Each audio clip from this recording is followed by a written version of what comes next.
because of Winn-Dixie, Chapter 16. Litmus W. Block was just a boy when the firing on Fort Sumter occurred, Miss Franny Block said as she started in on her story. Fort Sumter? I said. It was the firing on Fort Sumter that started the war, said Amanda. Okay, I said. I shrugged. Well, Litmus was 14 years old. He was strong and big, but he was still just a boy. His daddy, Artley W. Block, had already enlisted, and Litmus told his mama that he could not stand by and let the South get beat, and so he went to fight, too. Miss Franny looked around the library, and then she whispered, Men and boys always want to fight. They are always looking for a reason to go to war. It is the saddest thing. They have this abiding notion that war is fun, and no history lesson will convince them differently. Anyway, Litmus went and enlisted. He lied about his age. Yes, ma'am. Like I said, he was a big boy.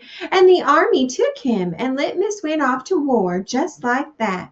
Left behind his mother and 3 sisters. He went off to be a hero. But he soon found out the truth. Miss Franny closed her eyes and shook her head. What truth? I asked her. Why, that war is hell. Miss Franny said with her eyes still closed. Pure hell. Hell is a cuss word, said Amanda. I stole a look at her. Her face was pinched up even more than usual.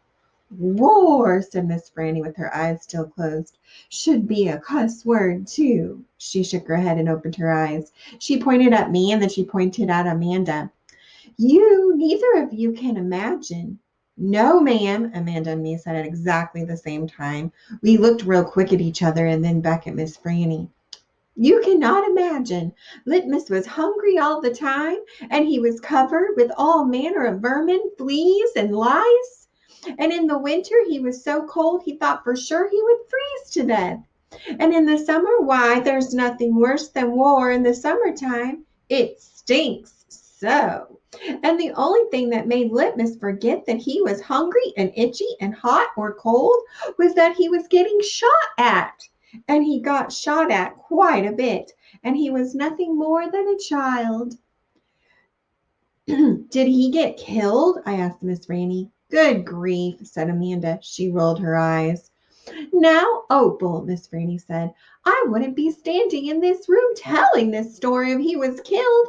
I wouldn't exist. No, ma'am. He had to live, but he was a changed man. Yes, ma'am, a changed man. He walked back home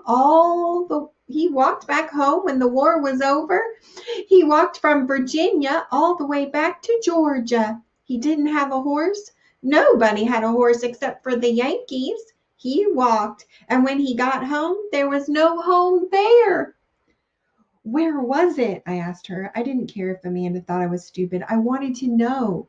Why, Miss Franny shouted so loud that Winn-Dixie and Amanda Wilkinson and me all jumped. The Yankees burned it! Burned it to the ground! Yes, ma'am. What about his sisters? Amanda asked. She moved around the desk and came and sat on the floor. She looked up at Miss Franny. What happened to them? Dead of typhoid fever. Oh, no, Amanda said in a real soft voice. And his mama? I whispered. Dead, too. And his father? Amanda asked. What happened to him?